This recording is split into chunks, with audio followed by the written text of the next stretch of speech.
কাকরাইল মসজিদ আজ থেকে ৩০০ বছর আগের মসজিদ, নবাব পরিবারের পারিবারিক মসজিদ। পুরা ঢাকা শহরের বলতে গেলে ৩ ভাগের ২ ভাগ নবাব। কাকরাইলের এই মসজিদটা ছিল নবাব পরিবারের মসজিদ। কতদিন আগে? ৩০০ বছর আগে। না হাসিনা ছিল, না হাসিনার বাপ ছিল, না হাসিনার মা ছিল, না হাসিনার নানা ছিল, না নানি ছিল।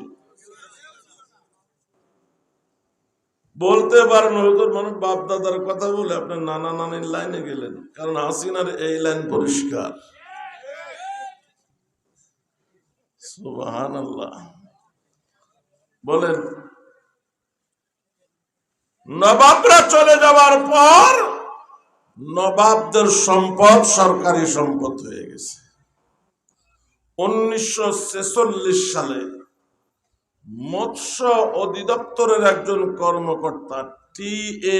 আহমেদ, তিনি এখানে পুনরায় মসজিদ বানান আশপাশের অফিস কর্মচারীদের নামাজের জন্য। জায়গা হলো সরকারি, সরকারের থেকে নোটিশ আসলো, সরকারি জায়গায় কেন মসজিদ বানালেন?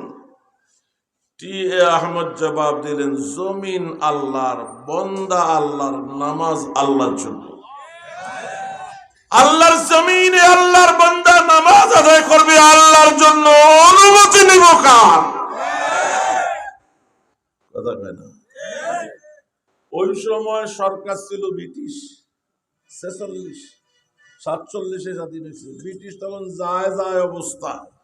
এই অবস্থায় এত বড় হুঙ্কারের আর জবাব দেওয়ার সাহস তাদের ছিল না। মসজিদ টিকে গেছে।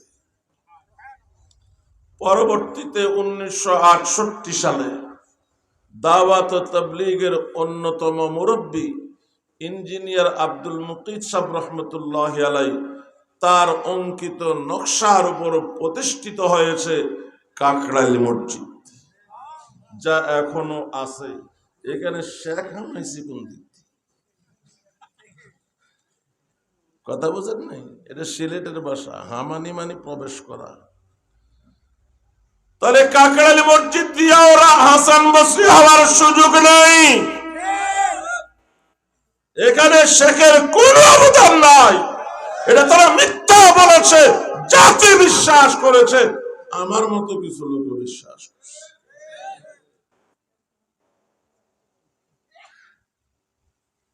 আমি একটু যাচাই বাছাই করে কথা বলি, জন্য আমি খুঁজি বাইর করছি।